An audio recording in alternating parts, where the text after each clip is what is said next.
Sara nunca teve filho porque estava estéril. E quando o anjo aparece e diz para ela que ela vai ter um filho, ela disse: eu não posso porque eu sou estéril.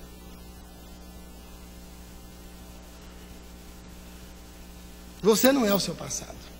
Você não é o produto nem o resultado do que aconteceu. O que aconteceu com você não transformou você nisso. Apenas essas coisas aconteceram com você e nada mais do que isso. E por outro lado, e uma outra razão, a gente precisa romper com o passado para assumir a vida daqui para frente, é porque passado é um lugar que não cabe mais nada. Não tem jeito de você enfiar mais nada do passado. Outro dia eu recebi um e-mail, esse negócio que leio pouco aqui, um dos raros que eu abri era uma história de um camarada que aparece na cidade e que conta que ele veio do futuro.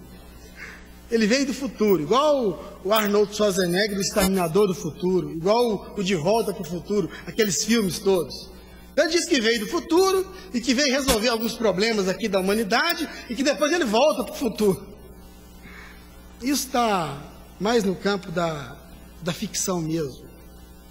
Porque passado é um lugar que não cabe mais nada. Só existe, muitas vezes, na nossa cabeça. E nós ficamos remoendo o passado. Remoendo.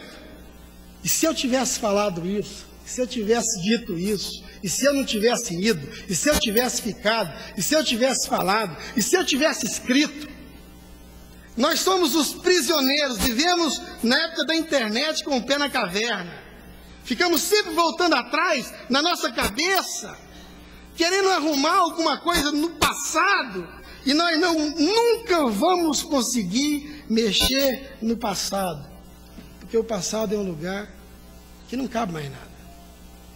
Não adianta reparar no passado.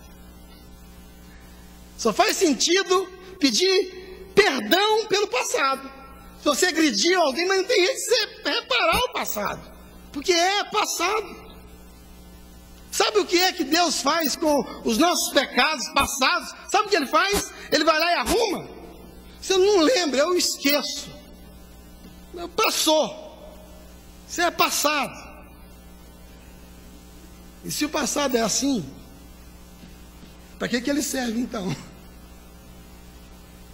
Ele serve como um banco, onde eu deposito todas as minhas experiências, tudo aquilo que eu vivi, tudo aquilo que eu experimentei, tudo aquilo que eu sofri, tudo aquilo que eu amei, tudo aquilo que eu aprendi, e eu saco para depositar num lugar onde todas as coisas ainda podem acontecer, para depositar no meu presente, para depositar naquilo que, bem construído e decidido, muda o meu futuro. Esse é o ponto.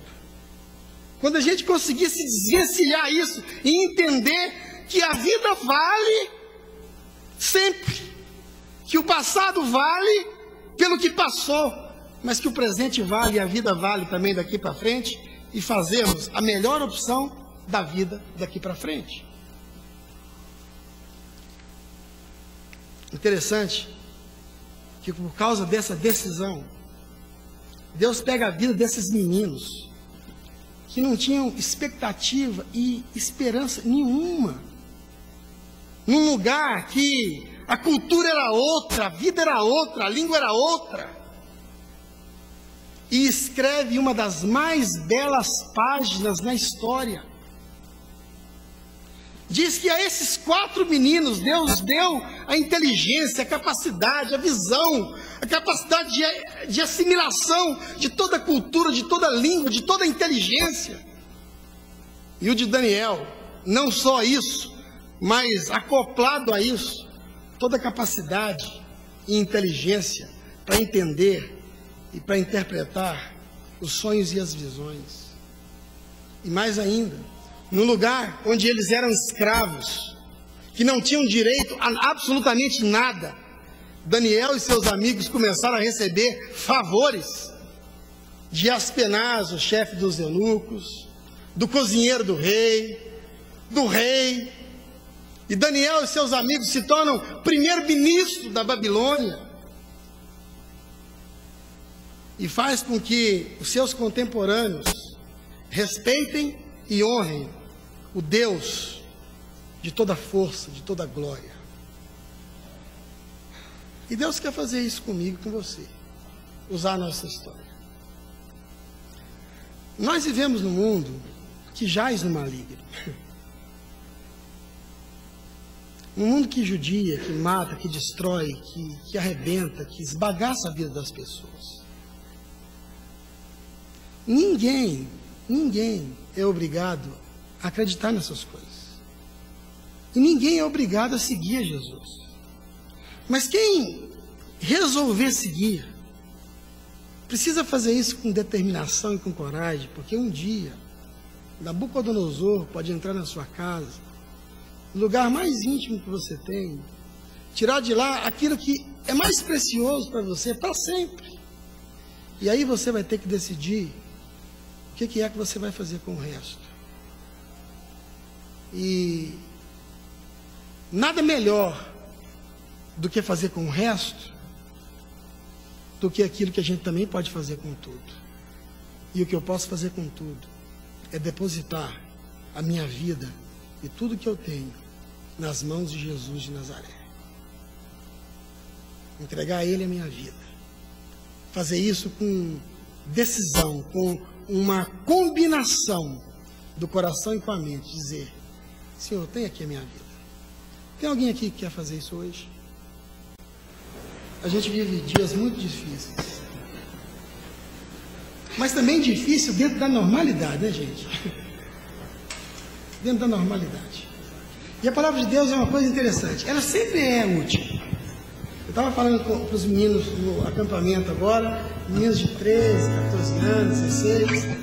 E eu fiquei pensando, será que isso aqui é importante para eles?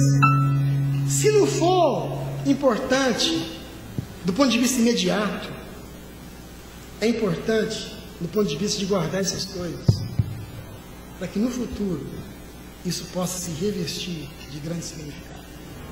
Talvez você diga que isso não tem nada a ver com você, mas é possível que no futuro você tenha que tomar uma decisão assim. Vamos ficar todos em pé?